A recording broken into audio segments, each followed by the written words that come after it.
Good afternoon, everybody. Welcome to my channel. My name's Christiana Davidson. I'm a psychotherapist and a hypnotherapist, and I work in this fascinating field of childhood trauma, narcissistic family systems, and the impact that they have upon us in adulthood. Today, we're looking at a very important impact.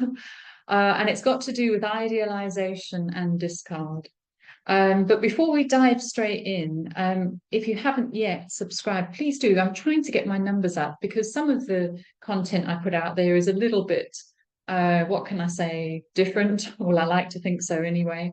And maybe it covers some topics that are not spoken a lot of, and it would be lovely to have a wider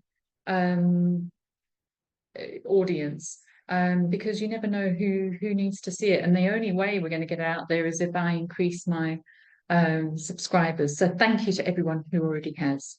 Okay, so let's have a look at this topic today: idealization versus discard, and the impact of having a narcissistic parent.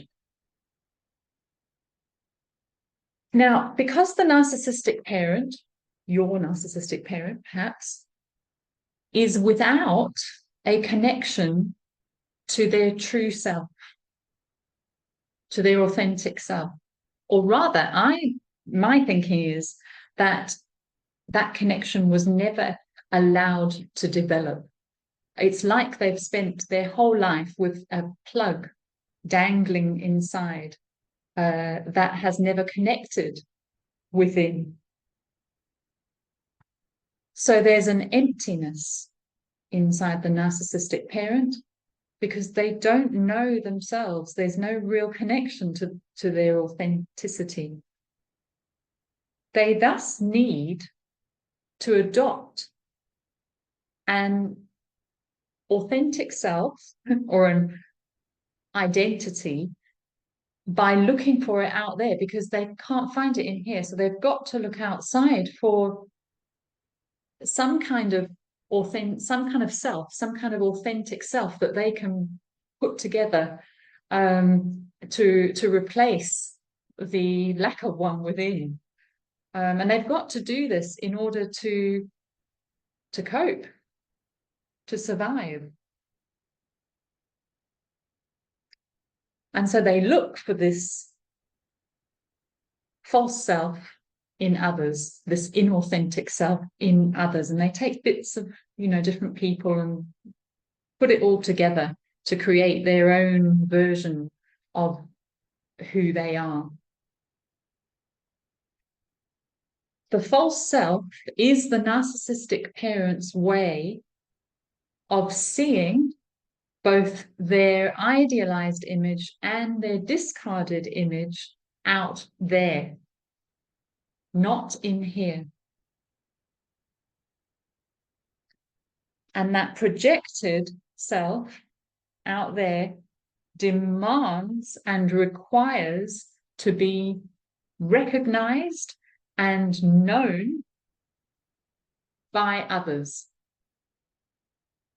So the narcissistic parent desperately needs affirmation from out there that, yes, you are this false self, you are these ideal things that you've chosen, but you're also not these things that you're discarding. And that's how they use others in order to maintain this fragile sense of self, which is an inauthentic self.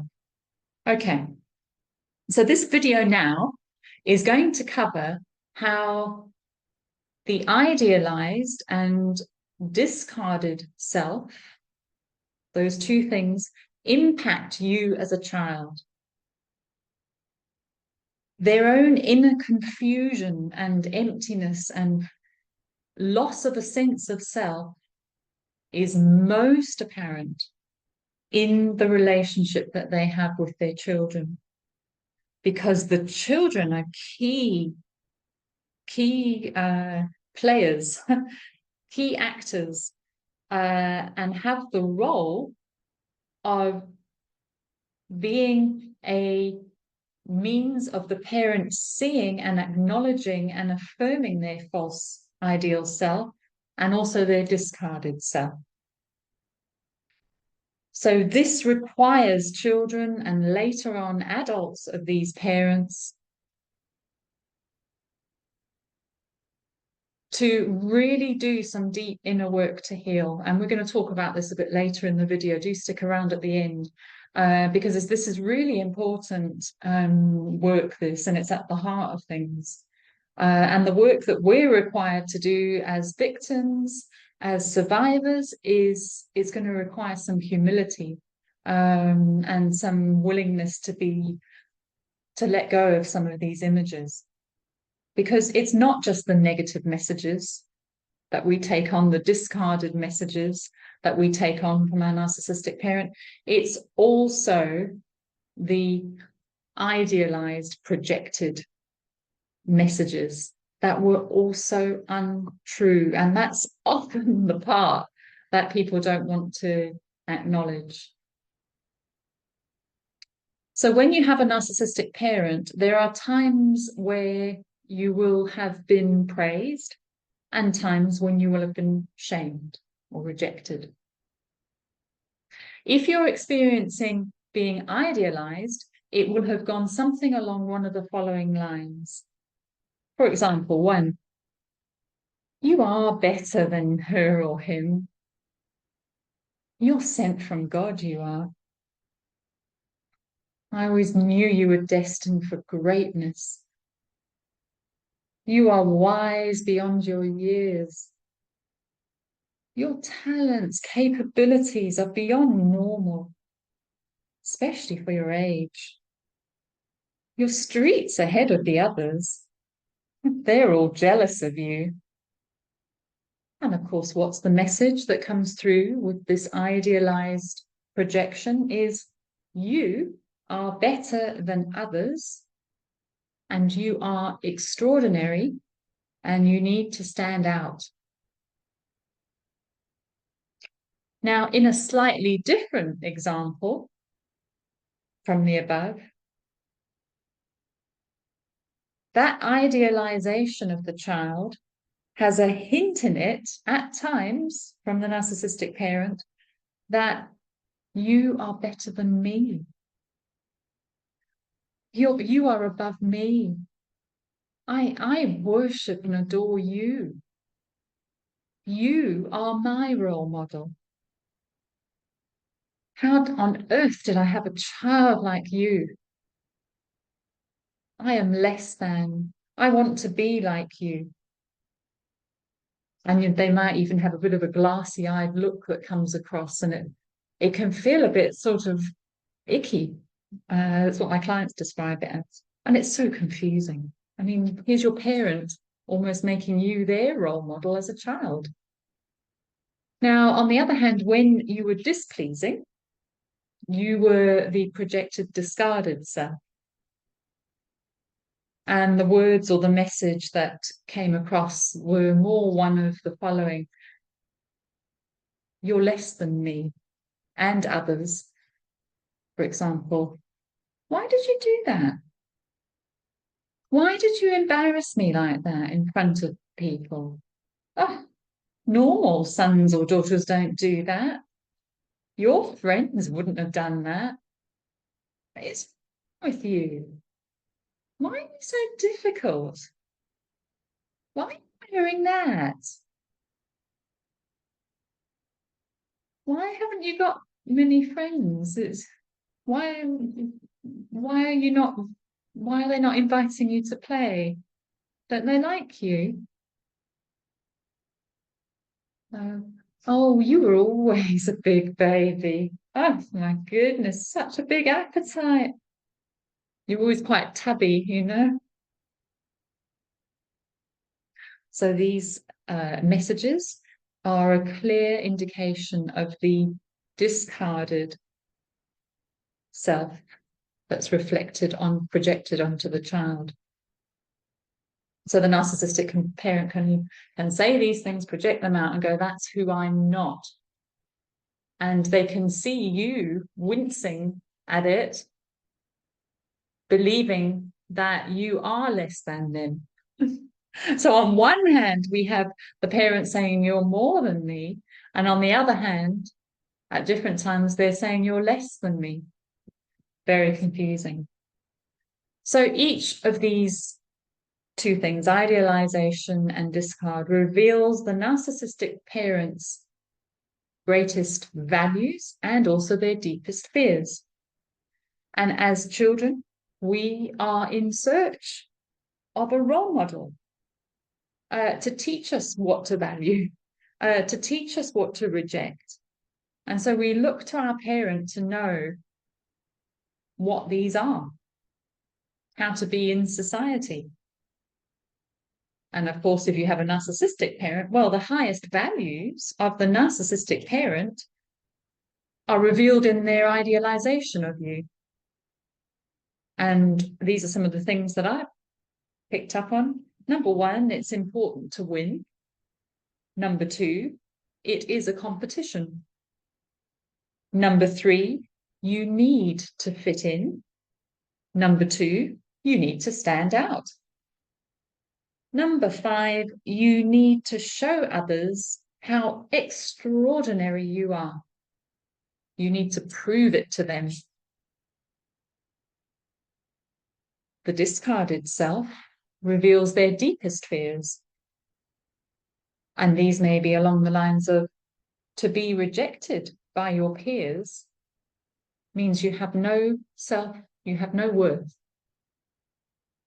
Being outcast by the world's most successful, or by society, or by fashion, or whatever it is, what's most fashionable is a failure. Means you're a failure. To not be noticed or admired or seen as competition, well, I mean, there's just no point. You're no competition to anybody. You have no value. It's the end. And your narcissistic parent desperately needs you as their child to show them who they are. And they do this by grooming you with love bombing, idealization, and discard, rejection. And that sets you up for striving for love bombing in abusive relationships and staying in them in adulthood. You are, as the child, the mirror. That's all you are, a mirror for the narcissistic parent. You are the external evidence or manifestation of who they like to think that they are and who they like to think that they're not. But can you hear how nowhere in all of this do we hear the high valuing of what is really important in life, of one's character, of connection to who you are as different from others, perhaps, of listening to your intuition and maybe not always following the crowd.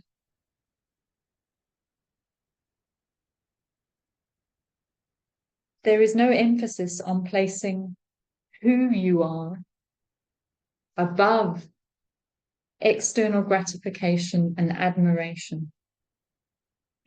No, for the narcissistic parent, to sacrifice admiration and gratification and validation, it doesn't compute, because that would be basically like stepping into the abyss.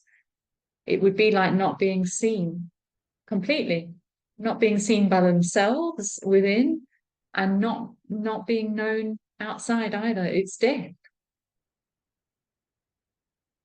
And that's terrifying.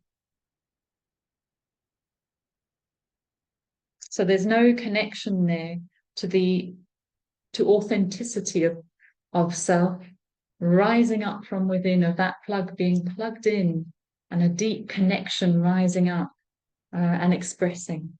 No, it's not an expression. There's only a connection to projection, to inauthenticity, which is put on and adopted in the externals. So the parents' fragility in their own sense of having a self does not go amiss by the child, though. You may have found that you were aware on one level that that mum or dad does feel less than others, and is uncertain of how to be normal themselves. You may have picked up on that. And for a child, that's really scary, to have its own parent uncertain, especially when that parent then turns around and idealizes the child as their model for how to be, their idealized role model, rather than the other way around. The child has no one to look to. Now, here's the part that we have to do in order to recover. Yes, look, we have to look at both of these things. We have to look at the discarding projections, the discarded self-projection onto us, but we also have to look at the idealized self-projection onto us. I would suggest the discarded self is the one to tackle first, those negative messages, negative images, the negative self-image, which is the course that I do with clients first. So it's important to bring that out first and debunk it. Now, the next part is to look at this idealized version, because that's the part that can often almost be keeping us serving the narcissistic parent. You're searching always for this love bombing, that love bombed self that we think is us. So we have to be willing to see clearly both of these parts, and that means being willing to let go of believing that the idealized version that was projected onto us is also true about us. We have to also then allow ourselves to contemplate that that is a false projection. It's not actually us, it's actually the narcissist. And so we have to bravely put down the idealized version of us that we believe got us the love and the worth that we were seeking. We have to put down both of them, the discarded and the ideal, in order to allow the true light of you to emerge. And that light is neither better than nor less than anybody else. It's beautiful. It's perfect. And you have your special light to shine in this world. And it's a light that comes from within, out of deep connection to who you are. And it's not put on, it's who you are. And that is to be the highest value. Those are the types of people we ourselves now as adults should look to as our role models. And that can take some discernment. So I hope that was helpful. Please leave your comments, your experiences, your examples as well. Some of you give the most amazing examples of this type of thing. And also, if you'd like to work with me, please check out my website, www.delight in you. There you go. Delight, DELIGHT in you, INU.com.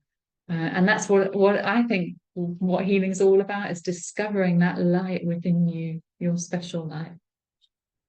Let it shine, let it shine, let it shine. Thanks, everybody. Take care.